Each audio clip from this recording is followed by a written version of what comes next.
Hello दोस्तों, मैं रवि रंजन आज फिर से डीएम एक्सप्रेस के यूट्यूब चैनल पर आप सभी का स्वागत करते हैं। डीएम एक्सप्रेस जो मोतिहारी के पंडित उगम पांडे कॉलेज के सामने वाली गली में माला भवन में सेकेंड फ्लोर पर स्थित है। यहाँ डीएम एक्सप्रेस में यूपीएससी, बीपीएससी, बिहार दरोगा, सचिवालय इत्यादि की तैयारी किए जाते हैं। दोस्तों, जैसा कि आप जानते हैं, राज व्यवस्था के तहत हम लोग मौलिक अधिकार की सीरीज पढ़ रहे थे। मौलिक अधिकार में अनुच्छेद 16 पिछले क्लास में हम लोग पढ़ चुके थे। अब जो हम लोग आज पढ़ने जाते हैं अनुच्छेद 17 देखेंगे। अनुच्छेद 17 क्या कहता है? अस्पृश्यता के अंत। अनुच्छेद 17 में अस्पृश्यता का अंत का वर्णन किया गया है। अस्पृश्यता का अंत आर्टिकल 17 में किया गया। 17 में अस्पृश्यता का अंत का वर्णन किया गया है। अस्पृश्यता मतलब होता है छुआछूत। ठीक है, देखेंगे भारत में प्राचीन काल से किसी न किसी रूप में छुआछूत व्याप्त रहे। देखेंगे संविधान में स्पष्ट रूप से अस्पृश्यता शब्द का परिभाषा नहीं दिया गया है। मैसूर उच्च न्यायालय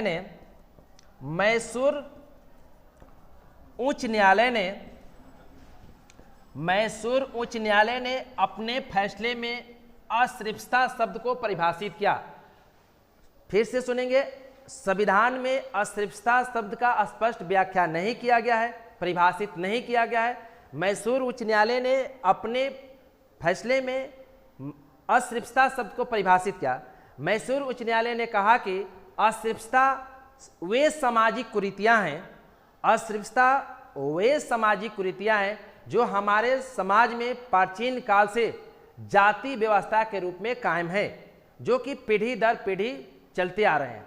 तो देखेंगे हमारे समाज में जो जाति व्यवस्था के नाम पर जो भेदभाव, जो अस्पृश्यता, जो छुआछूत थे, उसे समाप्त करने के लिए भारतीय संसद ने अनुच्छेद 35 के तहत अनुच्छेद 35 का पालन करते हुए अस्पृश्यता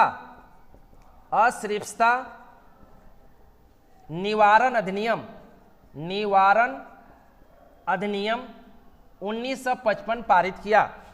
अस्पृश्यता निवारण अधिनियम पारित किया। ठीक है, जिसका नाम बदलकर 1976 में सिविल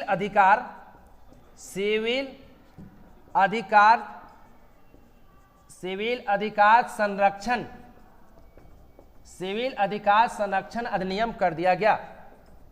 सिविल अधिकार संरक्षण अधिनियम कर दिया गया, जिसके तहत किसी भी सार्वजनिक स्थल पर अगर किसी भी प्रकार का भेदभाव करते हैं या किसी भी होटल, रेस्टोरेंट, एयरपोर्ट, सिनेमाघर आदि में किसी भी प्रकार के छुआछूत करते हैं, अस्पृश्यता का पालन करते हैं, तो 6 माह का कारावास या 500 रुपये का जुर्माना का प्रावधान किया गया। इसे लिख लेंगे।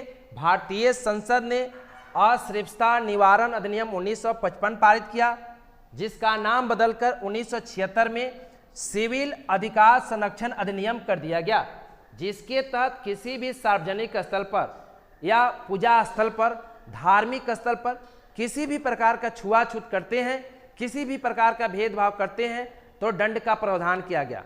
इसके लिए 6 माह का कारावास या 500 रुपया का आर्थिक दंड का प्रावधान किया गया। इसे लिख लेंगे जल्द। फिर हम लोग आगे इसमें बढ़ते हैं।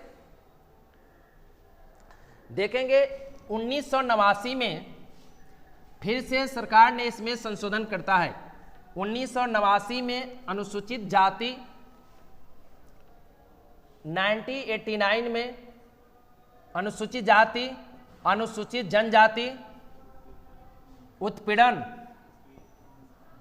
अनुसूचित जाति, अनुसूचित जनजाति उत्पीड़न अधिनियम पारित किया गया। अनुसूचित जाति, अनुसूचित जनजाति उत्पीड़न अधिनियम 1989 पारित किया गया। इसके तहत पहली बार उत्पीड़न शब्द को व्याख्यायित किया गया, यानी उत्पीड़न का व्याख्या किया गया।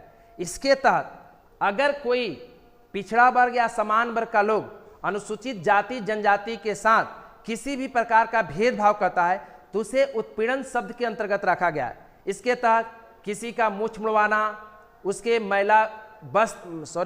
मैला खाने के लिए या जबरदस्ती गंदा काम करने के लिए मजबूर करना, इन सब को उत्पीड़न में रखा गया। ठीक है, अगर किसी व्यक्ति को, जो पीड़ित व्यक्ति है, उसके साथ उसके ज़मीन पर कब्जा कर लेते हैं, उसे भीख मांगने के लिए मजबूर करते हैं, सारे को उत्पीड़न शब्द के अंतर्गत शामिल किया गया है। अगर इसके तहत किसी भी प्रकार के किसी भी कृत्यों के लिए अगर इन्हें प्रताड़ित करते हैं, अगर इन्हें मजबूर करते हैं तो इसके लिए दंड का प्रावधान किया गया। फिर संसद ने अनुसूचित जाति, अनुसूचित जनजाति संरक्षण, अनुसूचित जाति जनजाति संरक्षण अधिनियम 2015 पारित किया, जिसके तहत पहले के कानून को और सख्त बना दिया गया, कठोर कर दिया गया और इसमें कुछ और शब्द जोड़े गए, जैसे जो पीड़ित व्यक्ति है उन्हें जूता चप्पल का माला पहनाना, माथा मुड़वाना, गधे पर घुमाना, उसके बाद महिलाओं को वस्त्र उतारना, महिलाओं को देवदासी प्रथा के लिए मजबूर करना आदि सभी को, जमीन जोत लेना उनका, उन्हें मत देने से रोकना, इन सारे को उत्पीड़न शब्द के तहत शामिल किया गया है। अगर कोई व्यक्ति अगर अनुसूचित जाति जनजाति को इन सारे कृत्यों के लिए अगर मजबूर करते हैं तो उनके लिए दंड का प्रावधान किया गया है। इसे अस्पृश्यता के अंतर्गत रखा गया है, इसके लिए उन्हें दंड का भागी माना जाएगा। ठीक है, और सरकार के द्वारा इन सारे कृत्यों को, छुआछूत को समाप्त करने के लिए बहुत सारे कदम उठाए जा रहे हैं। वो कदम क्या हैं? तो सरकार जो है पीड़ित व्यक्तियों में जन जागरूकता फैलाना, शिक्षा का विकास करना, उन लोगों को राजनीति के मुख्य धारा में जोड़ना, अंतरजातीय विवाह, खाप पंचायत, देखेंगे खाप पंचायत को भी सरकार के द्वारा समाप्त करने की बात किया जा रहा है। खाप पंचायत क्या होता है? तो देखेंगे यह मूल रूप से खाप पंचायत जो राजस्थान, पश्चिमी उत्तर प्रदेश में व्याप्त है। इसमें होता क्या है, जब कोई निम्न वर्ग का लड़का उच्च वर्ग की लड़की से शादी कर लेता है या उच्च वर्ग का लड़का निम्न वर्ग के लड़की से शादी कर लेता है, तो गांव के बुजुर्गों के द्वारा, गांव के सीनियर लोगों के द्वारा उन्हें शारीरिक कष्ट देना, गांव से बाहर निकालना, इन सभी को खाप पंचायत कहा जाता है। कई ऐसे मौके आए हैं, कई बार देखा गया है कि गांव के सीनियर लोगों के द्वारा, बुजुर्गों के द्वारा इतना यातनाएं दी गई जो विवाहित जोड़ा दम तोड़ दिया। इसके लिए सरकार के द्वारा खाप पंचायत को बैन कर दिया गया है। इनको भी उत्पीड़न के अंतर्गत शामिल किया गया है, साथ ही साथ अस्पृश्यता के अंतर्गत शामिल किया गया है।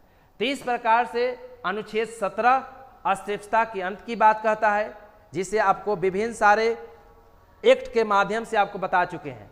तो यह आज के सेशन में इतना ही, अनुच्छेद 17। अगले वीडियो में हम लोग समानता के अधिकार का अगला और लास्ट अनुच्छेद है उपाधियों का अंत, जिसे हम लोग अगले वीडियो में पढ़ेंगे। तब तक के लिए आज इतना ही। Thank you.